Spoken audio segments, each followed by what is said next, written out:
So good evening, everybody. Nice to see you all here tonight on this rather wet and blustery night, but it's good to be inside in the warm and to be here with our council meeting tonight. Welcome back, Madam Mayor. Thank you, Councillor Twaits. Back. Thank you. So just a couple of things before we start. I'd like to welcome Casey Hiskett here tonight, our legislative member from Montgomery. Thank you for coming tonight with your son there. Thank you. And I'd also like to thank our Deputy Mayor, Penny Lane. Thank you for stepping in for me for the last 4 weeks and doing a wonderful job and chairing the meeting and the forum and just doing all the other jobs that I would normally do during the month. So thank you. I appreciate all the work you've done over the last 4 weeks. Thank you, Mayor Hagerty. I'd just like to say, my goodness, the difference, and Councillor Twaits would know, the difference of sitting at a table and looking down the barrel of our wonderful elected councillors. It is a really good position and I appreciate your work. Thank you, Councillor Lane. All right, so we'll go into our meeting now. So number one is our apologies, leave of absence. So we have one leave of absence, which is Councillor Haig was granted leave of absence for this meeting at the closed meeting held on the 19th of August. 1.3 is notification of leaves of absence for parental leave nil. And we shall go on to number 2, which is urgent business. Number 3, declaration of interest, Local Government Act of 1993. So I will request that councillors, if you have an interest, to declare on any item of the agenda that you fill in the form and give it to Alicia, please. Number 4 is the confirmation of minutes. So we have the confirmation of minutes of the ordinary meeting held on the 19th of August. We have a recommendation that the minutes of the ordinary meeting of the Kentish Council held at the council meeting room held on the 19th of August 2025 be taken and read as confirmed. Could I have someone to move that? Councillor Cassidy, seconder Councillor Hughes. Are there any comments or questions about the minutes from the 19th of August? As there are no questions or comments, I'll put it to the vote. All those in favour? Anyone against? Then that is carried. Number 5, 6 and 7 and 8 is nil. So, and we'll go on to number 9, which is public participation nil. Number 10 is public participation questions without notice from the public. So we have 2 members in the gallery. Anyone from the gallery wanting to ask a question tonight? No. Okay, so we'll go on then to number 11. Madam Mayor, I'd just like to ask a question on public participation. Under the General Manager's comments, it states here that council meetings are currently open to public attendance. However, limits exist on the number of attendees due to the public health requirements. Councillor Lakoff, we can ask this question in the councillor question time. At the end of our agenda, if you notice here, over the page at number 22, we have councillor questions without notice. So could you hold your question and we'll answer that when we get to that part of the agenda. Thank you, Councillor Blankhorn. So we'll go on to number 11, which is Planning Authority nil. 12 is Development and Regulatory Services Department. So we have the Building Department report by Jane Phoebe, Manager of Development and Regulatory Services. And we have a recommendation that the report advising of building and plumbing applications and notifications received for the month of August 2025 be received. Could I have someone to move that? Councillor Lane and Councillor Twaits. Are there any questions or comments about that report? Yeah, just a Councillor Blenkhorn. comment. This seems to be something that happens every meeting here lately, that no dwellings or little of dwellings, probably a shed or 2. I was wondering if I could ask the planning department, why is this happening, do you reckon? What are some of the reasons why we're not getting any development in our community? Mrs. Phoebe, have you got any comment to make there? The only comment I would make, if you refer to the planning status report, which is the next item on the agenda, there are 14 new dwelling applications, either approved or pending, so there are some in the pipeline. Yeah, just another follow-up question then. I'm hearing that because the hindrance is so bad through planning at local government level, you know, people having to wait up to 40 odd days for to get a development ticked across the box. Where will this push from state government come from to how will that affect local government when they want to have dwellings more or less approved within a week? That you hear in the media. How does that, how do we streamline it a bit more to get people across the line instead of having to wait so long to, you know, get people just to build a house? Yes, please. Thanks, Mrs. Phoebe. Through the chair, we have not sort of received any finer detail in relation to that proposal, but not all applications take 40 odd days. There are some that are submitted that do not require a permit, so no permit required, so they go straight off to building. There are some that are a permitted use, which are approved within a 28-day period because there's no notification to advertise them or no requirement to advertise them in the paper. It's only those that are discretionary that have to go through the advertising process, and I guess it also depends on how complex some of the applications are, if they're multiple dwelling applications, as to how long it takes to approve them. But the statutory timeframe for discretionary is 42 days. Okay, just on that then, 42 days. So is that the 42 days, is that the deadline? So, but can you put a stop on that 42 days and stretch it out for as long as, what, up to a year or something, if that all that information doesn't come into council? Thanks, Mrs. Phoebe. If it's within the period where there's been a request for further information and that request hasn't been satisfied, then yes, the application would stay on stop until that request had been satisfied. So the clock doesn't count during that period. Right. So that'd be some of the stories, horror stories that we hear, that people are having to wait so long to get approval. So it's probably just because the clock has been stopped and they want some more information. That would usually be the case, yes. Yep. Yeah. Thank you. Thanks, Mrs. Phoebe, for clarifying those concerns. Are there any other questions about that report? Councillor Hughes. Councillor Blinkhorn, on that, when I was building that, it was 14 days with the notice going up. Then I had 41 days to wait. And then there was a stop on it because a couple of things weren't in place. Then we had to fix it and away we went again. Right, so that was back in 2018.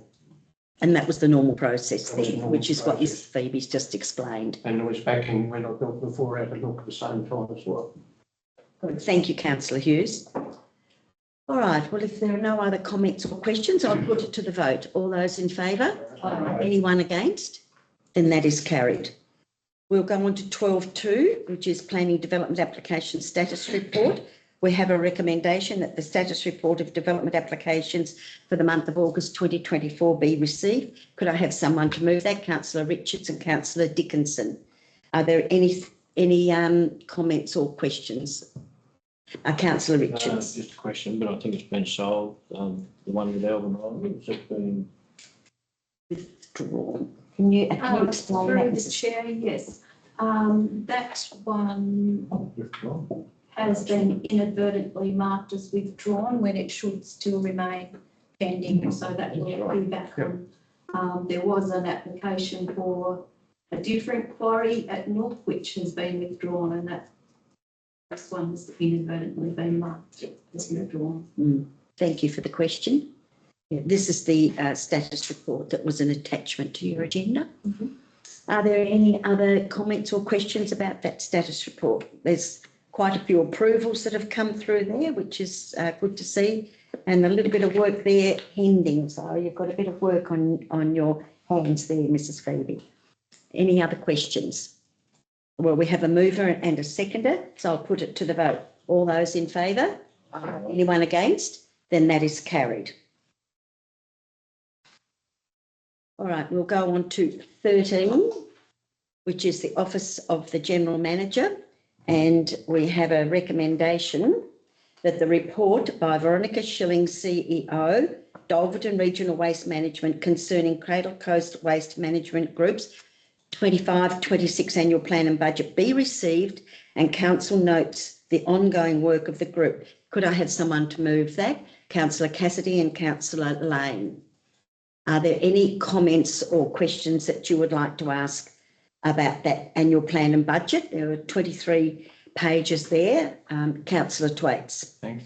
Question. I know Councillor Richards has raised the issue of plastic silage wrap in the past, and that is something that is hanging around on a lot of farms, but it's not listed as one of the things that the management group is looking into. Can I? Well, I'm not going to ask why, but I would like it put on there for consideration by the waste management group. Yeah, so can we request that? We can certainly. I think there was discussion. I'm trying to remember the nature of it at our last meeting, but it's better we just come back and note it as something for us to come back to. It is certainly on their radar still. Yeah, well, it should be in the annual plan and budget then, if it is. Excuse me, speaking of terms, but yeah, I believe it should be on there. But it's a big problem. It is a big problem. So is there a process, because that's all been approved, hasn't it, that annual report and budget? Yeah, but we can just take it back as a question as to what's the status of that as an initiative. So happy to take that. So we'll take that on notice, and we'll inquire about that and see if we can get a response about it. And I've got another question. Please, right. Thank you. Yes. It's about tyres.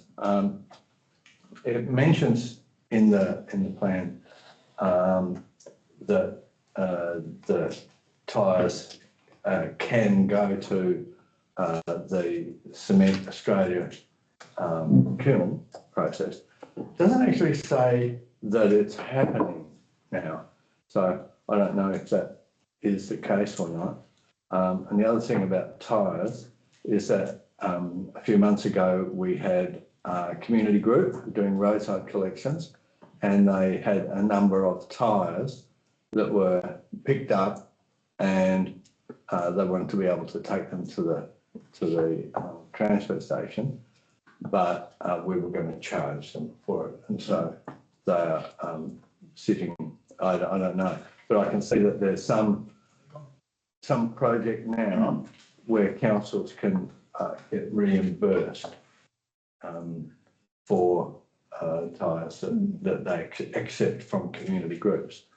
So I just wonder, it would be good if that's the case. It would be good to tell our community groups that they can collect tyres. I saw a couple outside Railton the other day on the road between Sheffield and Railton, stacked very neatly on the side of the road. Yeah. You know, it's a problem, but yeah, anyway, needs attention. So have you got a comment on that, Jason? Mark? Yeah. Yes, thank you. I was in contact with that group. I've actually cleaned them up, and there is a application process through Dalverton to be able to reclaim some of the costs. You don't get the full amount back, but I'm working through that each time we find some. So, but yeah, they're and also Veronica's been in contact with that group too to talk them through the process. So I guess the next part of this is how do we let the community know that this is a possibility? Michael, have you got any suggestion there, or is there, because if that's the situation, maybe we can let the community know, and if they're going to get reimbursed, it might be a really good way to deal with tyres. Yeah, I mean, most of the groups I deal with, the land care groups and stuff, they usually contact me straight away if they found the rubbish, because we pick up the rubbish that they collect as well. Yes. And dispose of that. Right, okay. Just a comment. Councillor Twaits. You wouldn't want to put it out there that council's got a method of collecting it, because people just do it wholesale. And then they say, that's all right, council fix it.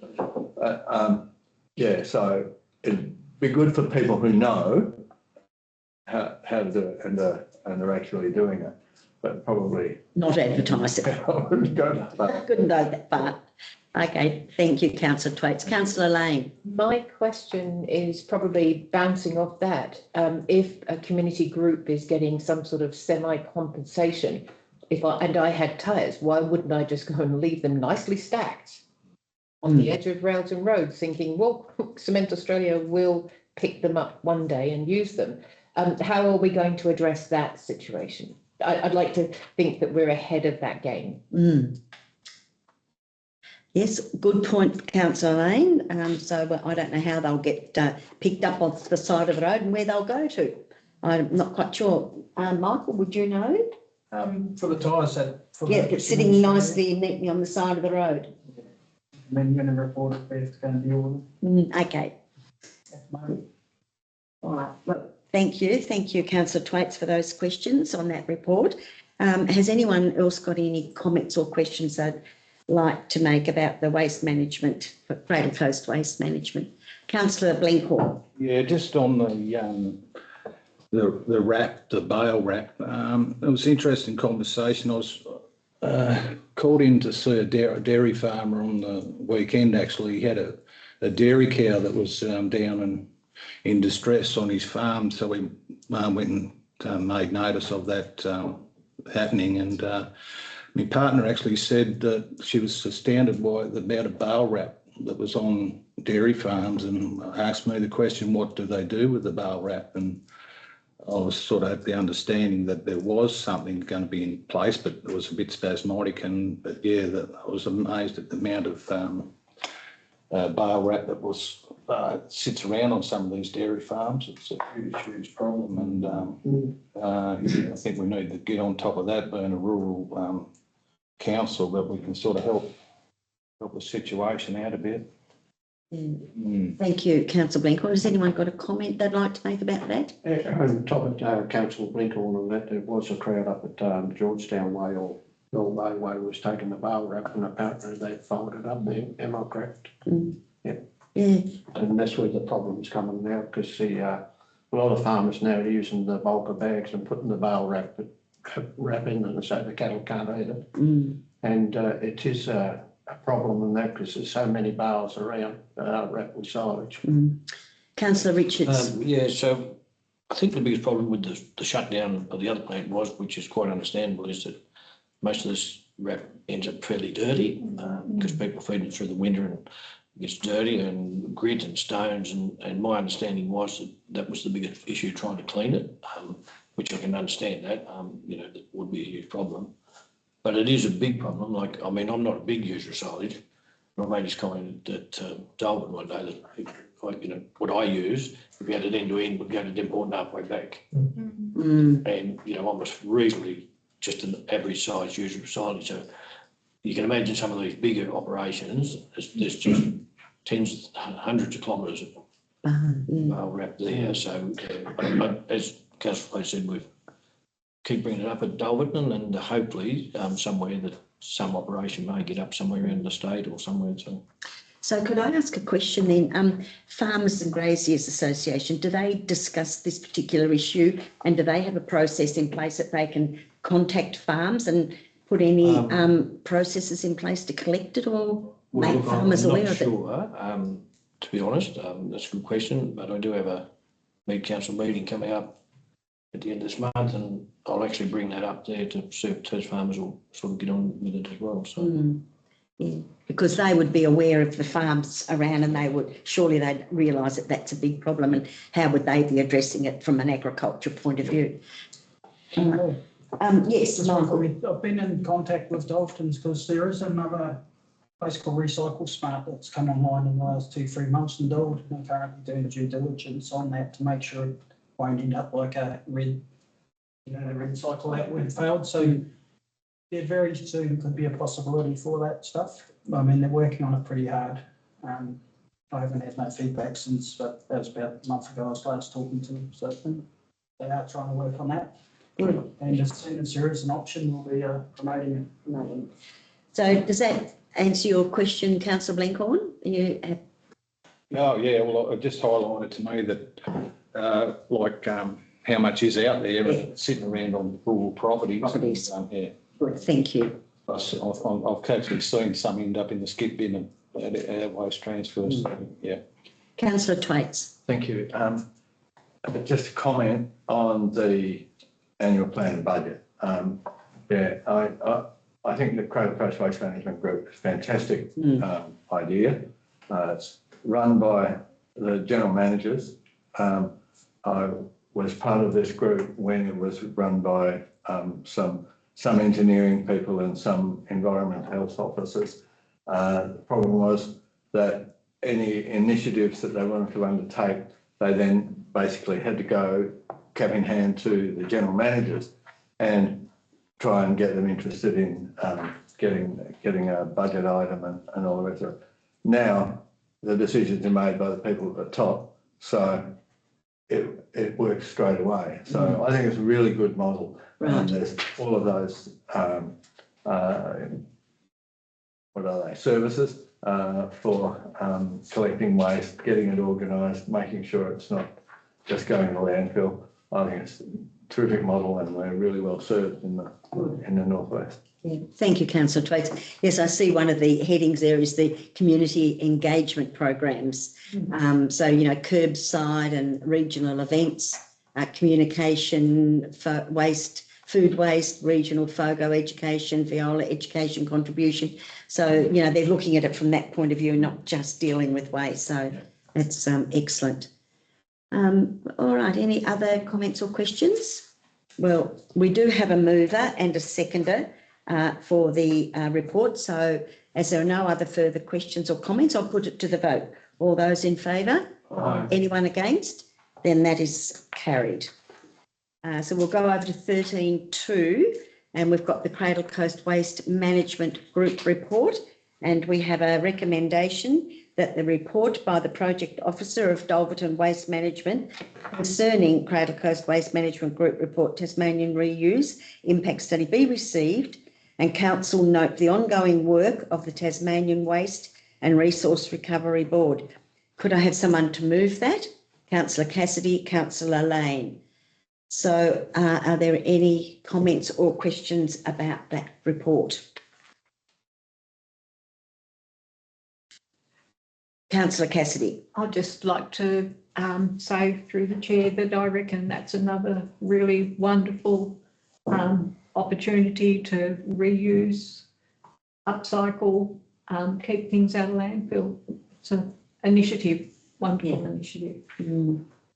So yes, it is the reuse shops and items reused. So yeah, it's very good. And I think that's becoming more and more important, and people are seeing the value in that. So it's very worthwhile. All right. Any other comments or questions?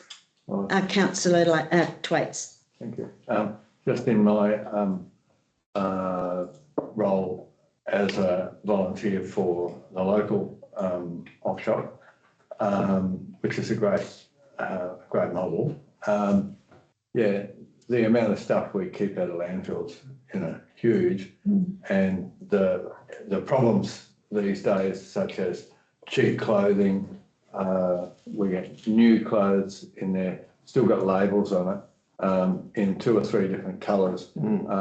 People try what they, you know, they buy 3 of one thing and keep one and put the other 2 in the op shop, and still got a label on it, and most of it's pretty ordinary stuff, you know. So and that's identified in the report. You know, it is a big problem, and maybe it'll get another life before it goes to landfill pretty quickly anyway. I don't think even those things, but yeah. Thank you, Councillor Twaits. Thank you. Did you have a question, Oh, Councillor? I just read that piece on the 172 reuse shops identified in Tasmania, and just on our hub up here at Sheffield, I noticed that there still seems to be a lot of items that are dropped down about at the tip side down here, and there's no sort of real education or a sign up in place to say that you know, some items, you know, could be dropped off at the hub. You know, always welcome to have some items dropped up at the hub. I think they could actually sort of pick up a lot more items that if we just did an education down at the tip site. I think just a short, sharp notice. Would you like to comment on that, Michael?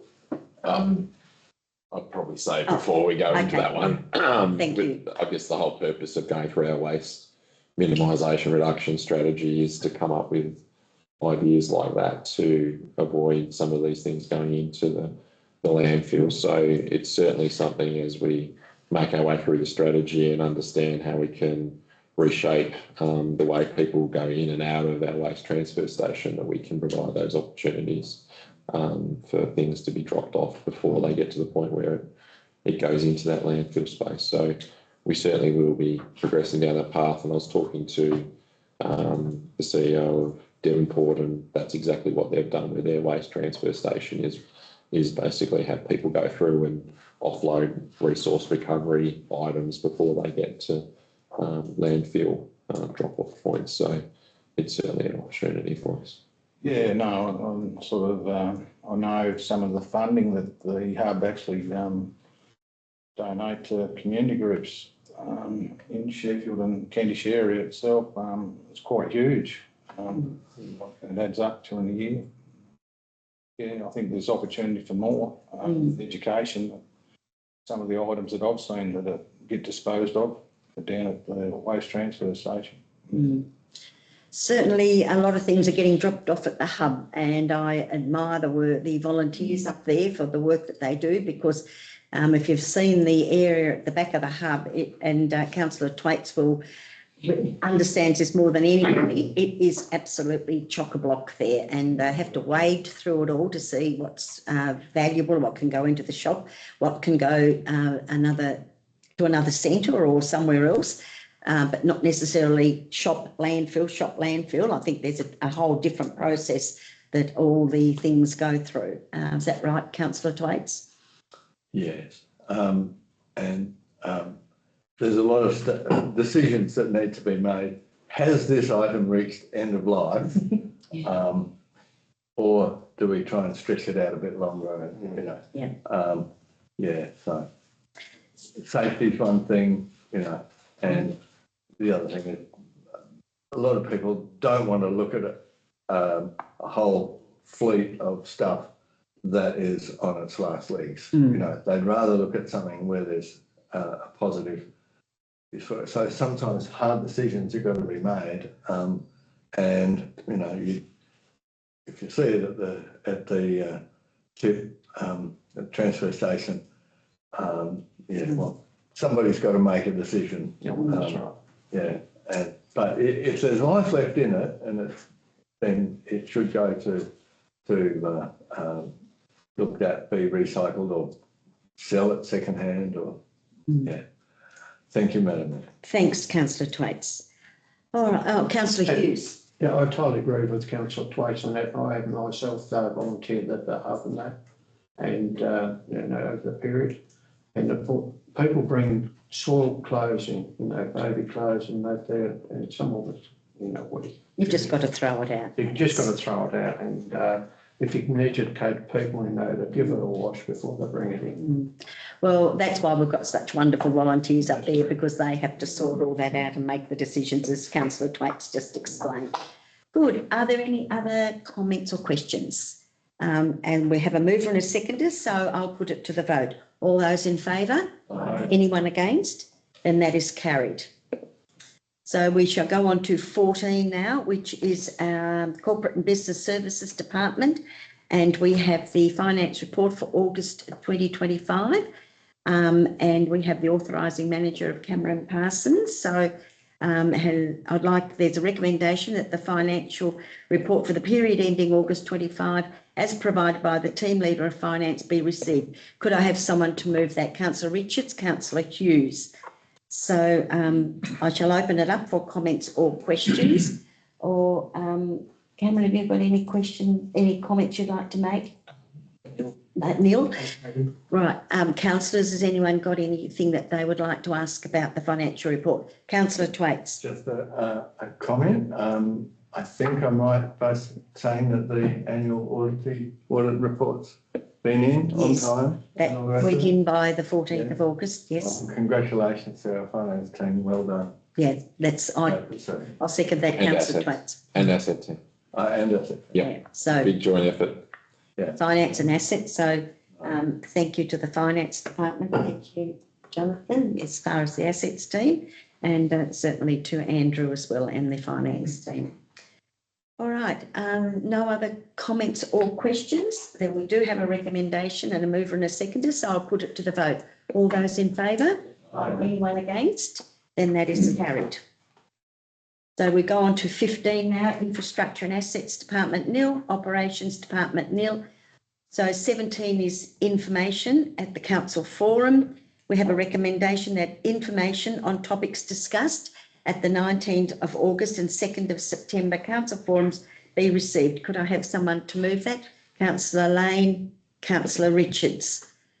So are there any comments that anyone would like to make about those? I wasn't at either forum, so it looks as though you've had some really good conversations about those topics, and it was very pleasing to see the economic development strategy moving along, and Greg Fenwick has given me a copy of the strategy so far, and I'm very impressed with what's going on there. So I believe you had a really good meeting with Latrobe councillors about that. So yeah, well done to everybody, and certainly the team that are working on the strategy. Any comments about the forum? So as there are no comments, I'll put it to the vote. All those in favour? Anyone against? Then that is carried. So we have the delegates report. So we've got the delegates report there, and I have a recommendation that the delegates reports be received and noted. Could I have someone to move that? Councillor Lane, Councillor Dickinson. So are there any comments about that? And once again, I would like to say thank you to Deputy Mayor Penny Lane for all her commitments during the month while I was away. So thank you again. You've had a very busy month. Are there any other comments from councillors that would like to give a report about where they've been? Councillor Hughes. This weekend just gone, there was a dog show down at Cradle Coast Dog Show. It was held down the Redwater Creek ground, and it was very well participated in that. I wouldn't like to buy a couple of dogs, but they're too expensive. And the men shed done the catering as well. And also on top of that, I'd like to thank Madam Mayor, Cameron Parsons, and that come along, and plus two Casey he's come along to the AGM that men shed. Yeah, no, we always enjoy being down. That's the third year that I've been to the AGM and sort of sat in the chair with the election of office bearers.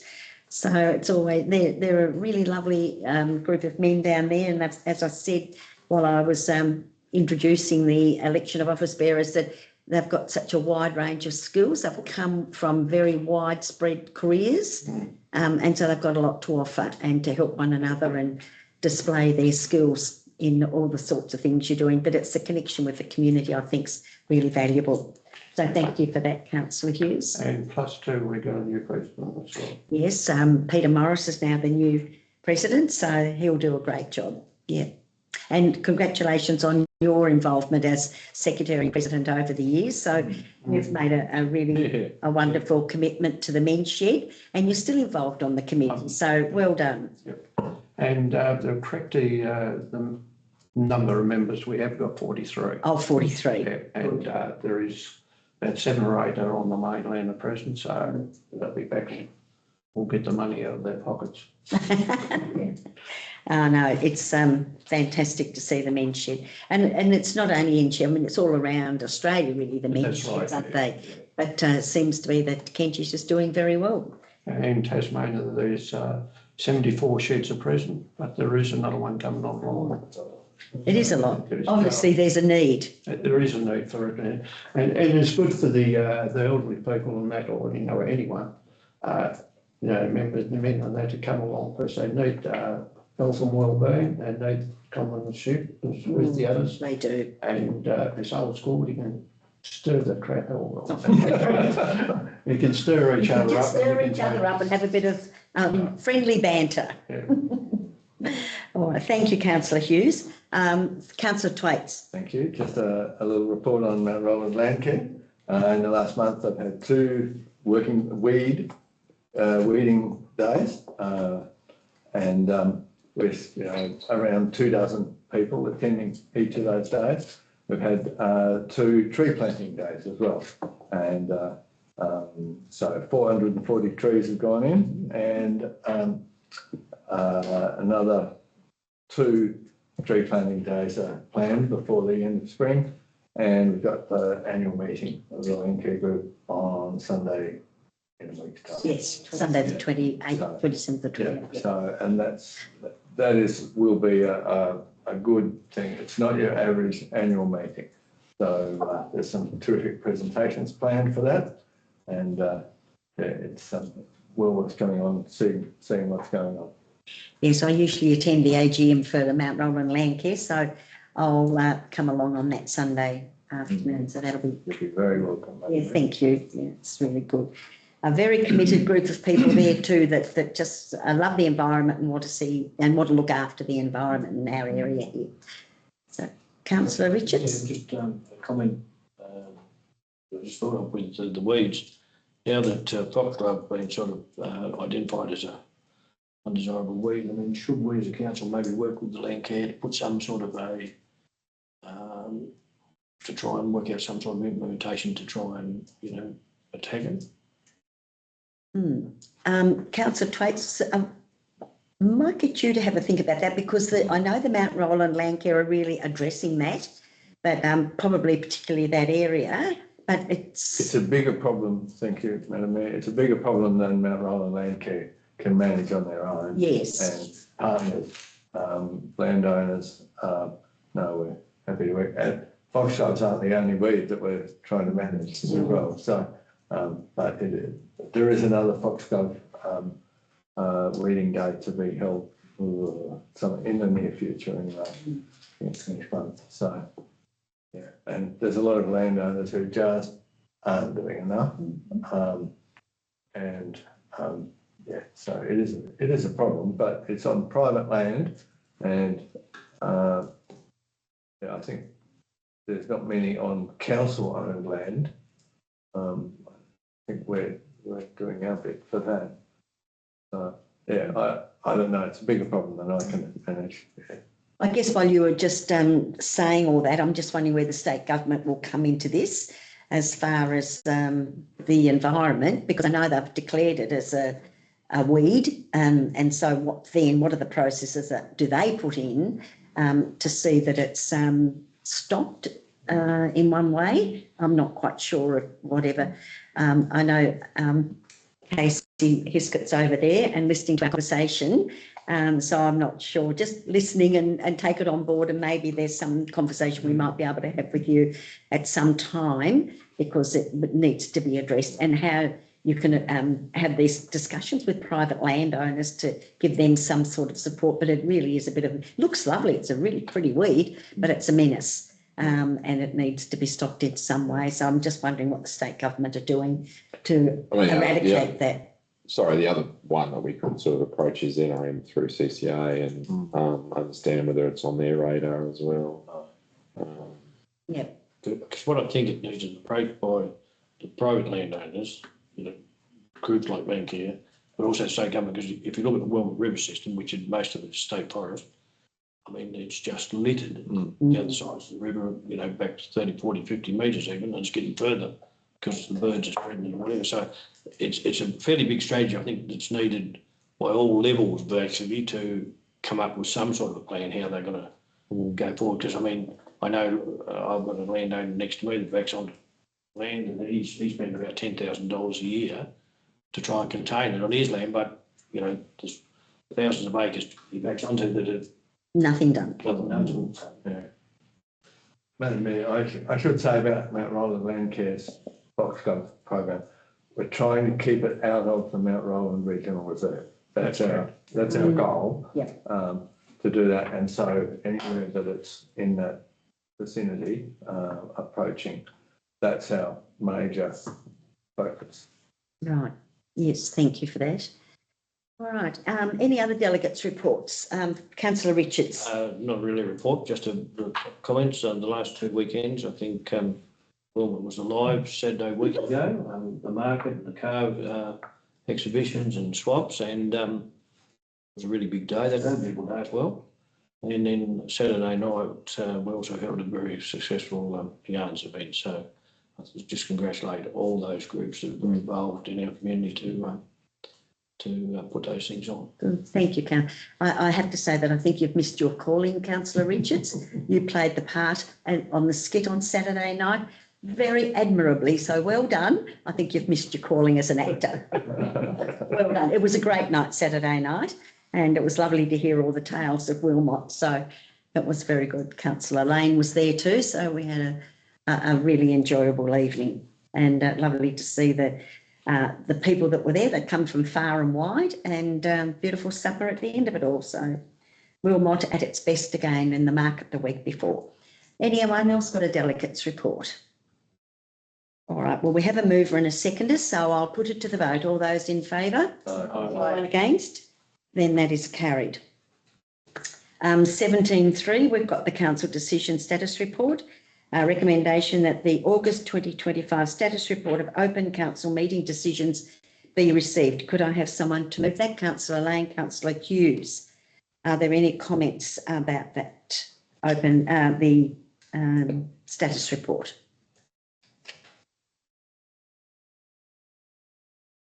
No comments. All right, as there are no comments or questions, I'll put it to the vote. All those in favour? Anyone against? Then that is carried.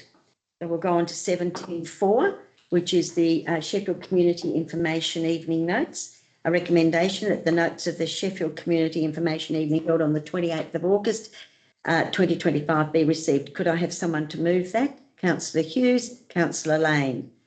Are there any comments about the Sheffield Information Evening? Councillor Cassidy. I'd like to say I thoroughly enjoyed the lobster. Yes. Yeah. Could you tell me? I wasn't there. Tell me what the lobster. The lobster, well, it's protecting the lobster and sort of working as well for the platypus. Oh, okay, I'm with you. Get the drains and putting the rope through for the lobsters to go through. They had some beautiful specimens on slide that they showed, and the information and all the research and that they're doing into protecting. That was the Mount Roland Landcare that did a presentation. That's right, I saw that. Yes, so they really have got their working out there in the wide community. Yeah, good. So no, it was really, really good. Fantastic. Yeah, I believe the meeting went well, and thank you again, Councillor Lane, for chairing the meeting that night. Yeah, Councillor Twaits. I mean, just a comment.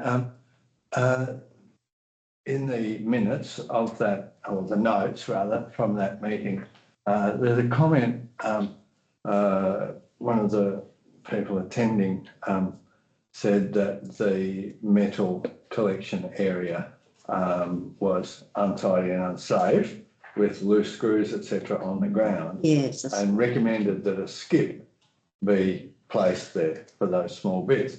But the way the comment reads is, it says the scrap metal skip is quite untidy, but I'd love it if there were a skip there. So the comment's not been recorded quite accurately. Right. A skip would be good, and for those small things. All right then. So we need to amend the minutes. We could have a talk to Samantha. I believe so. Yeah. So we can have a talk to Samantha, and we'll get that adjusted. So thank you for that. Just made a note there that we can have a look at those and get that corrected. So that was on page. It's on page 14. 14. Yeah, Yep. All right. Well, thank you for that. We'll get that organised and have that corrected. Thank you, Councillor Twaits. Are there any other comments about the Sheffield Information Evening? No. And well, we have a mover and a seconder, so I'll put it to the vote. All those in favour? Anyone against? Then that is carried. So we're up to 18, committees of council. Kentish Council Extraordinary Audit Panel meeting. So we have a recommendation that the unconfirmed minutes of the Kentish Council Extraordinary Audit Panel meeting held on the 11th of August 2025 be received. Could I have someone to move that? Councillor Cassidy, Councillor Dickinson. So are there any comments or questions about there are 2 pages for the audit panel meeting? No comments or questions? Then I'll put it to the vote. All those in favour? Aye. Anyone against? Then that is carried.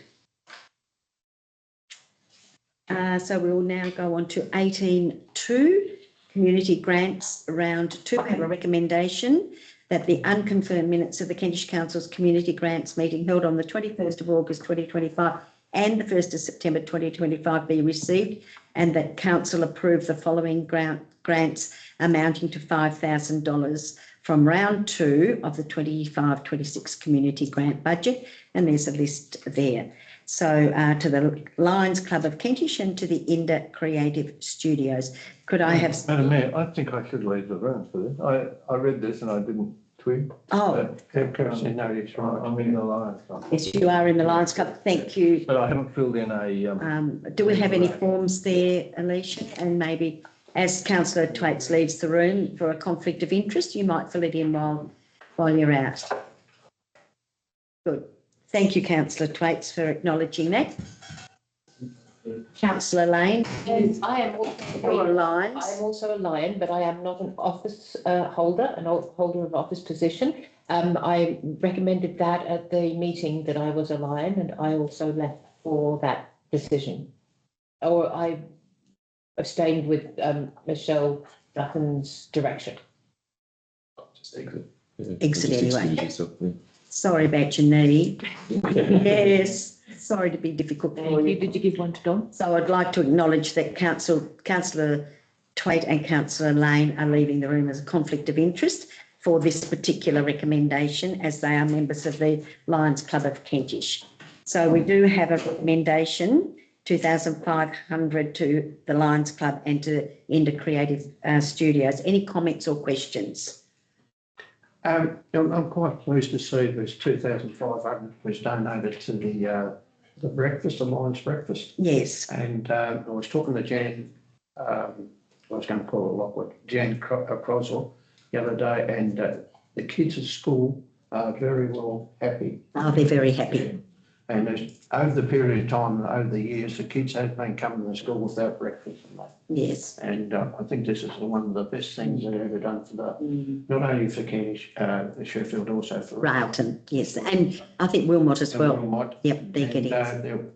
And plus to the Kentish Lion clubs are the leaders in the state.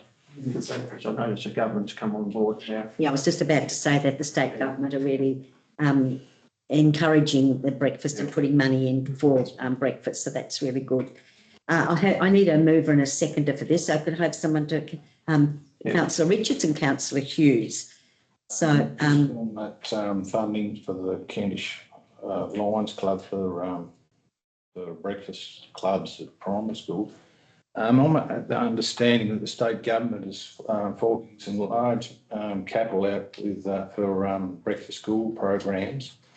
And I'd like to see as a council that we write to the state government and urgently and to get commitment from the state government for when is Kentish going to be on the list for breakfast programs. Yeah, I think we should be lobbying a bit harder. It's happening at a lot of other schools in Tasmania, and I think it's about time that Kentish got its turn. well, thank you for that, Councillor Blencorn. I think we can certainly look into that, and we'll look at what the state government are doing and see what their process is. They may well have a program in place, and we might be a little bit further down the list. So we may look into what it is, and if we're not on the list, then we will do something about inquiring. Yeah, I think it's probably about time, yeah. Well, thank you, Councillor Blencorn. Are there any other comments or questions? Councillor Richards. So the second one, in relation to what we've sort of about and got talking about a little bit later, how does that fit in? doesn't. So this is a request from Indo Creative Studios, not Mural Fest. That coincides with the, yeah. Thank you for the question. Any other? Councillor Cassidy. And I'd just like to note that when it's been produced, that they're going to allow council to use it for advertising and to recognise council for donating towards it. Yeah. So it's going to be like a community advertising spiel, putting it out there to the wider world, I suppose. Yes. All right, thank you for that. Yeah. Any other comments or questions? Then I'll put it to the vote. All those in favour? Anyone against? Then that is carried. Alicia, would you be able to bring the councillors back in? Thank you.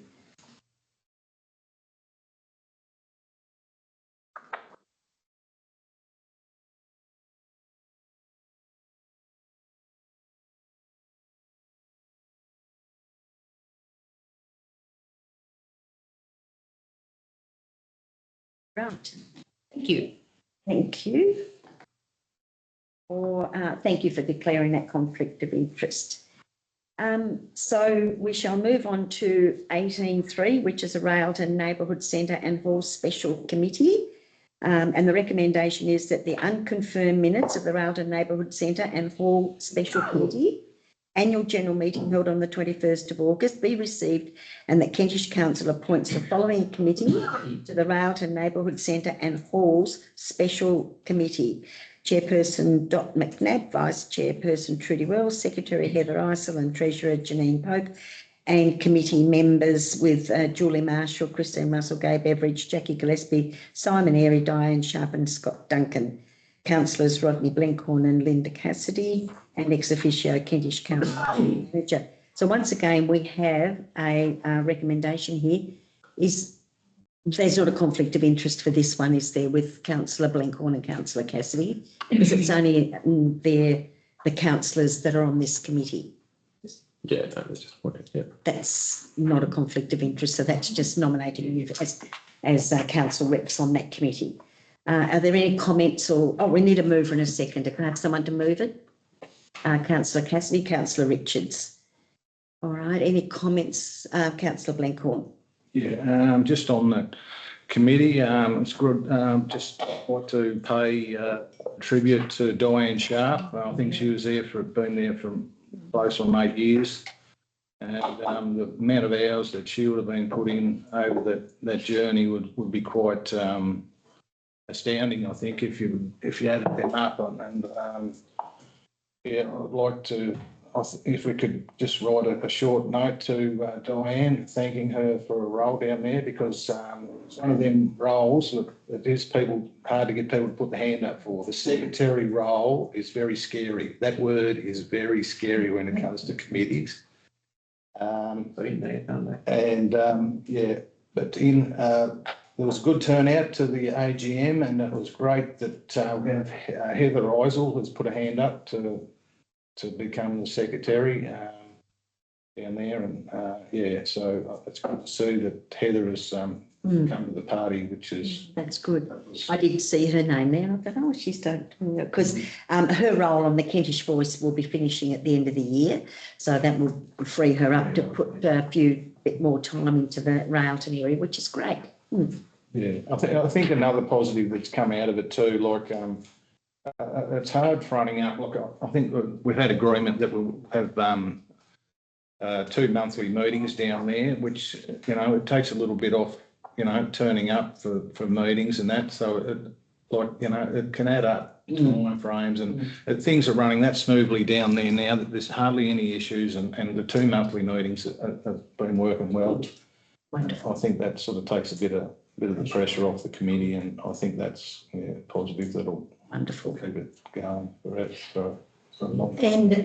if there's any issues that arise, you can always call an executive committee, the executive members, to hold a special meeting if there's any issues that you need to discuss. But it's really good to hear that things are going well down in Railton, and that the neighbourhood centre and the halls are really going well. So Good, thank you for that, councillor Blenkhorn. Are there any other comments? So we do have a mover and a seconder that the unconfirmed minutes be accepted. So I'll put it to the vote. All those in favour? Anyone against? Then that is carried. Right. So we're up to 19 and we have the joint authorities and other committees nil. Councillor questions, response to questions taken on notice, nil. Councillor questions on notice, nil. Councillor questions without notice. And we have a section 33 refers to the guidelines that councillors can ask a question there. So has anyone got a question that they would like to ask? We go back to Councillor Blenkhorn. No, just at the heading of our meeting agenda under notice, it's council meetings are currently open to public attendance. However, attendance limits may still be considered due to council's workplace health and safety obligations. So the question is, and also it's recommended that public wishing to attend a council meeting RSVP prior to each meeting by calling council. So what are the public health, workplace health and safety obligations that enables that to be listed on our meeting agenda? Would you like to respond? Yeah. Cameron, would you like to respond to that? That's what we want. So I think the physical distancing wording is not correct. I'd suggest that that's a hangover from COVID period, but we do have to manage the number of people in the building for things like building regulation, fire code, etc. We've always said people are welcome to RSVP, so you can just show up and take your chance for a seat. But we've always made available the option to RSVP and essentially reserve seats. So if somebody's got a mobility concern or, they want to make sure they get a seat, they get the first preference out of the seats that we've got available in the room and then basically fill the room up. And if we need to, you've seen before previously, we have the overflow into the foyer.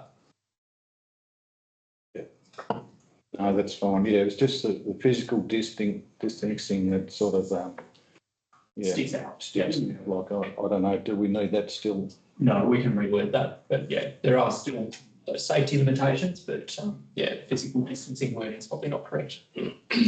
Thank you, Councillor Blenkhorn, for your question. Anyone else got a question that they'd like to ask? Councillor Twaits. What needs to happen before the upgrading of Blacksmith Lane can go ahead? What are we waiting on?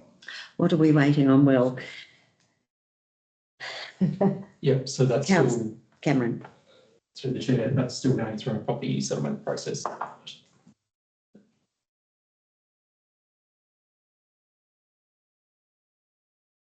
So you look a little bit puzzled, Councillor Twaits. Oh, I just wondered What? Yeah. Yeah. What will happen? What will we do the day it's settled? Yeah. I can share more enclosed. Okay. Yeah. Thank you for the question, Councillor Twaits. Any other questions without notice? Councillor Just a Richards. question. I get asked a lot about trees, on council, on the sides of the road, I suppose. And I mean, I don't know what our policy is on it, really. I just say, well, look, I don't think you've got much luck of going around and falling all the trees off the side of the road. But people seem to have this theory, whether it's to do with an accident down the Wilmot Road, unfortunately 6 weeks ago or something, but gee, I've had some people ask me about trees on the side of the road that some believe there's dangerous trees and others believe that the council's responsible if they want to put a new fence up or whatever, they want the trees removed off and I just say, look, I don't think it's practical, but I don't really know what our line of policy is. So, I don't know. It doesn't seem a very easily sort of Easy sorted out problem to be lodged, because I mean you could go around and say every tree is dangerous or no, Yes, But yeah, I just. that was a tragic accident, that's for I sure. just think that's probably sparked a few people, especially up our way, that Yeah, you have concern every time there's a rough night or something or a rough day. thank you. Is it safe? Yeah. So, can I ask you, is there a policy or anything on trees on the side of the road? Mr. Mabel? I can comment based on past, what we've looked at in the past, so it's probably not, formal policy or anything like that, but trees that are like effectively a natural tree are a tree that's grown without us physically planting it. Certainly a lot less obligations on us than if it's a street tree and we've deliberately put it there as part of the team or whatever it is. But we do obviously manage the roads, and if there's obviously a limb hanging over a road or a tree that clearly is dangerous and likely to fall, then, and it's been alerted to us, when we certainly have an obligation to look at it, probably do an arborist report on it and then action as a result. But in terms of proactively looking at every tree on the side of the road, it's not part of an expectation that we have. But in terms of looking at stuff that's raised, specifically raised with, yeah, we've got a duty of care, I'd suggest, in relation to that. There was a report done that I not initiated, but I've certainly seen a legal interpretation on what is a natural tree versus all the rest of it. I could try to find that, but yeah, it certainly offers a little bit of comfort in terms of some limitations around what we're responsible for. Thank you for that response. Councillor Hughes. I know, Madam Mayor, you and I talked about the two large potholes. Past the bridge down here, past the cemetery. And also too, when you hit it from the cemetery side, you've got a bit of a bump there on the bridge, and you go over the other side, a bump there. So I guess what the question was that Councillor Hughes and I were talking about was that whose responsibility, because it's a state growth road. So they are quite deep potholes. So is it for you to contact state growth, or do we just log a job, contact council to look at it? I've only got the avenues that every member of the community have to get action like that done. I potentially might be able to find some other ways through to find where it's at if something hadn't happened, but in terms of initiating a request through the state government website, it's holds just as much weight whether I raise it or the member of the community. So how do we get the potholes fixed then? Because they're go onto their website and log it as right. That's what we'll need to do. Get onto the state government and let them know that it's quite serious. All right. And another question too, down the bottom survey down there was based on that. The driveways had a hell of a potholes as you're coming in off the road into the service station. Now who's responsible for that? The driveway for the service station. The owner of the service station. Service station, probably. The property owner. Yeah, it's always property. So we should know how to fix it then. All right. Thank you for that. Any other questions without notice? Well, thank you for those questions. So we'll go on to closed meeting. We have a recommendation that the following items be discussed in closed session. Could I have someone to move that? Councillor Hughes, Councillor Lane. So they are the topics that we will be discussing in closed meeting. All those in favour? Anyone against? Then that is carried. And 24 is our closure. Thank you for coming. Thank you very much. Thank you. So this brings to the conclusion our open session at the Kentish Council meeting for September. Thank you all for your attendance and attention to the meeting. Another one of those.